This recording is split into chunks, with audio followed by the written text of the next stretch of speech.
आमचा जो रोरो फेरीवरचा प्रवास आहे तो चालू झालेला आहे आणि आम्ही डेकवरती आहे। या ठिकाणी डेकवरती गाणे वगैरे चालू आहेत आणि समोरच्या बाजूचा जो परिसर आहे तो कसा दिसतोय आणि सगळी माणसं डेकवरून फिरतायत, बघतायत, गाण्यांचा आवाज येतोय।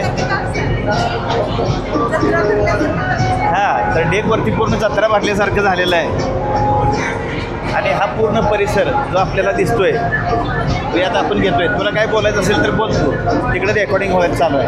हां, पहिल्यांदाच आम्ही फेरीबोटमध्ये बसलो। हां, मला खूप चांगला एक्सपिरियन्स येतोय। हां, बरं वाटतं इकडं जरा। हां, आता आम्ही एक 4 तासाचा प्रवास करणार आहे हां आणि गोगा बेटावर जाणार, तिथून पुढं जुनागड वगैरे फिरणार आहे। या भागात जरा, या भागात किंवा इकडच्या भागात जाऊया तर या भागात, इकडच्या भागात या जरा, ये ना इकडे।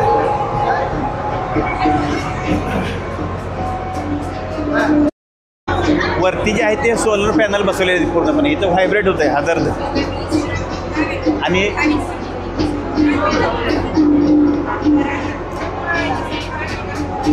सगळी माणसं पूर्णपणे ह्या फेरीबोटचा आनंद लुटत असताना आणि बाहेरच्या बाजूला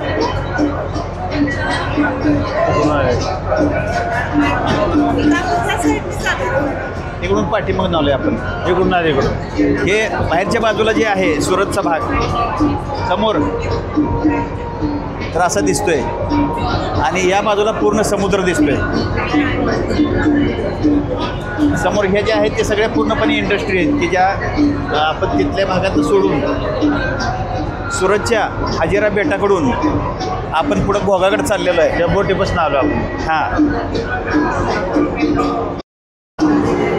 वरच्या बाजूला जे आहे ते रडार आपल्याला दिसतंय आणि या बाजूनं जे आहे ते इंजिन दिसत आहेत, इंजिनचा धूर दिसतोय।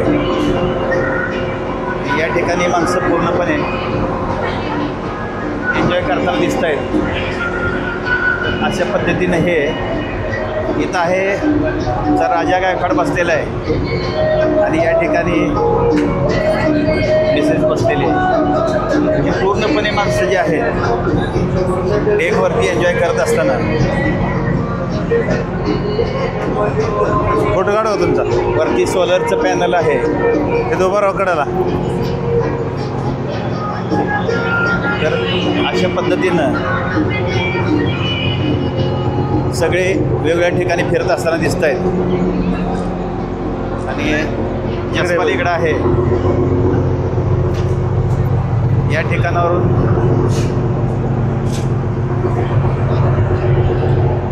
आतल्या बाजूला काही जहाजं दिसत आहेत आपल्याला समोरच्या बाजूला आणि जे पाणी आहे ते या ठिकाणी आपल्याला मोठ्या प्रमाणात पाठीमागे सरलेलं दिसतंय।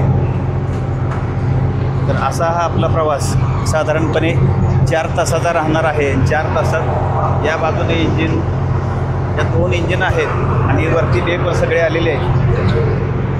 तर या ठिकाणी मी आता हा कॅमेरा देतोय तो राजाकडे दिलेला आहे आणि पाठीमागच्या बाजूले, या बाजूले जसपाल पाठीमागे माझं माईक बंद करून ठेवतो।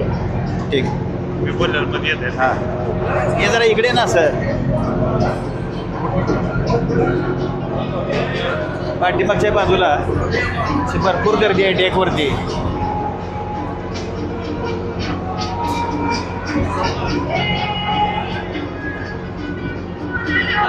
गाण्यांचा आवाज चालू आहे। आता ह्या गाण्यांचा आवाज इथं रेकॉर्ड होणार नाही कारण आपण नॉईज कॅन्सलेशन केलेलं आहे, त्यामुळं रेकॉर्डिंगचं जे आहे तर तो बाकीचा गोंगाट आहे तो येणार नाही ह्या माईकमुळं। तर अशी परिस्थिती आहे।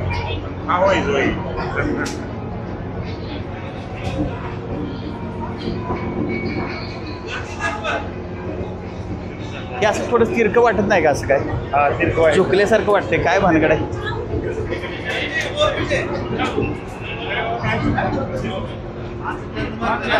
हां, मारते ना त्यामुळे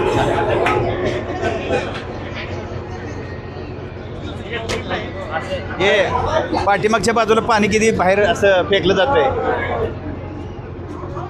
ए जरा पुढच्या बाजूला पुढच्या बाजूला ये, जरा पुढे ये ना. आणि इकडं पाठीमागच्या बाजूला जे पाणी आहे ते मोठ्या प्रमाणात बाहेर फेकलं जातं आहे, हे आपल्याला इथं दिसेल. हे पाठीमागं पाणी ढकललं जातं आणि आपलं जहाज पुढं जातं. या ठिकाणी इकडच्या बाजूला एक जे जहाज आहे, कदाचित हे माल वाहतूक जहाज असतील. हां, तर अशी सगळी माणसं या ठिकाणी फुल एन्जॉय करत असताना डेकवरती दिसत आहेत आणि आम्हीही या ठिकाणी पूर्णपणे एन्जॉय करतोय.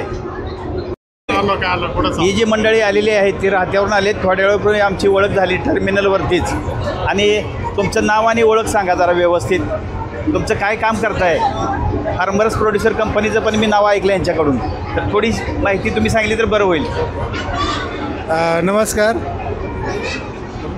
नमस्कार, मी गणेश सदाफळ आणि माझ्याबरोबर आमचे बंधू संतोष सदाफळ आणि आमचे मित्र विनोदजी आणि आणखीन एक मित्र आमचे आबासाहेब. आम्ही सगळे राहत्यावरून आलेलो आहे. आम्ही ॲक्च्युली आमची एक फार्मर प्रोड्युसर कंपनी आहे.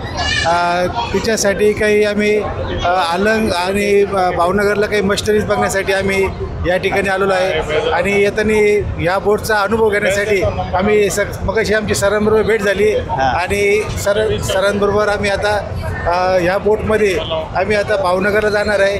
आणि या ठिकाणी वातावरण एकदम शांत आणि सुंदर असं वातावरण आहे. पूर्ण समुद्रामध्ये ही बोट चाललेली आहे आणि एकदम थंड आणि एक नवीन अनुभव आम्हाला या ठिकाणी बघायला भेटलेला आहे. आमच्याबरोबर आणखी एक मित्र आहे आमचे, त्यांची पण फार्मर प्रोड्युसर कंपनी आहे आबासाहेब, ते पण आमच्याबरोबर आहेत. मी त्यांच्याकडे येतो. नमस्कार, मी आबासाहेब जवरे, बाबळेश्वर, श्रीरामपूर, राहता तालुका. माझी पण फार्मर प्रोड्युसर कंपनी आहे. माझ्या फार्मर प्रोड्युसर कंपनीमध्ये कांदा स्टोरेज आहे 1000 मेट्रिक टनाचा. फ्रूट प्रोसेसिंगचा पण प्रोजेक्ट आहे.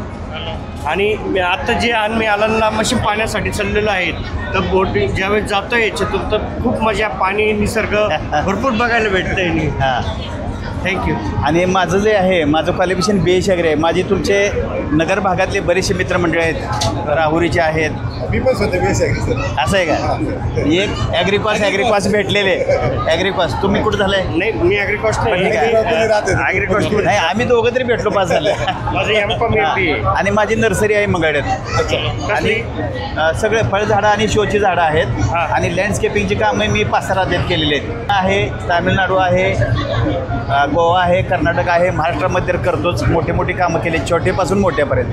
तर असं सगळं हे करत मला पर्यटन म्हणजे आवड आहे पर्यटनासंदर्भात, आणि म्हणून फिरत राहतो. आणि मग हे अशा पद्धतीने यूट्यूब चालू असतं. आणि माझ्या चॅनलचं नाव आहे इंडिया दौलत, INDIA DAULAT. ह्याच्यावरती आपले व्हिडिओ असतात. सुरुवात फार दिवस नाही झाली, पण आपलं चालू केलं आहे. आपली आठवण आपल्याला राहावी. आता तुम्ही भेटला तर हा तुमच्याबद्दल व्हिडिओ मिळाला तर तुम्ही काय जी माहिती दिली ती इतरांपर्यंत सुद्धा जाऊ शकते. तर अशा पद्धतीनं आपण इथं थांबूया. Thank you sir.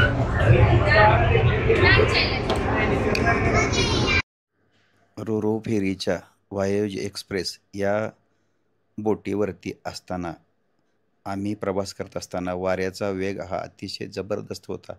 आणि वारे किती आहे हे आपल्याला या व्हिडिओतून दिसून येईल. त्याचबरोबर बाजूनं पाण्याचा प्रवाह किती मोठा आहे. म्हणजे जहाज ज्यावेळेस पुढे जात असतं त्यावेळेस बाजूनही पाण्याचा प्रवाह मोठ्या प्रमाणात आपल्याला दिसून येईल. आणि त्याचबरोबर पाठीमागच्या बाजूलाही अतिशय मोठ्या प्रमाणात पाणी फेकले जाते, तेही आपण पाहणार आहे.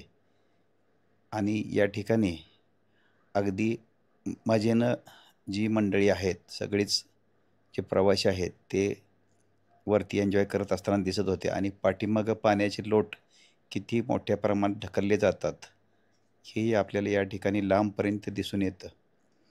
आणि पाठीमागच्या बाजूचा जो डेक आहे तर त्या ठिकाणी जाऊन प्रत्येकजणच थोडा वेळ थांबत होते किंवा साईडच्या डेकवरसुद्धा थांबत होते. आणि आम्ही त्या ठिकाणी जाण्याचा मोह आवरू शकलो नाही. आणि म्हणून काही वेळानंतर डेकच्या पाठीमागच्या बाजूला आम्ही जायचा विचार केला. आणि पुढे काही प्रवासी कसे मजेनं बाहेर पाहून एन्जॉय करत होते हेही दिसले. आणि आम्ही पाठीमागच्या बाजूला डेकवरती येऊन पूर्णपणे एन्जॉय करत असताना त्याचबरोबर आमच्याबरोबर सोबत असलेले जे राजाराम गायकवाड आणि जो आमचा भाचा होता त्यालाही आम्ही बोलवून घेतले आणि त्या ठिकाणी आम्ही सगळेच थोडा वेळ डेकच्या पाठीमागच्या बाजूला येऊन जे रेकॉर्डिंग केलं आणि पाठीमागच्या बाजूला दिसणारं पाणी त्याचबरोबर काही गोष्टी गप्पा टप्पा असाही कार्यक्रम झाला. आणि आता आमच्याबरोबर येतो आहे तो राजाराम गायकवाड आणि त्याचबरोबर जसपाल राजपूत.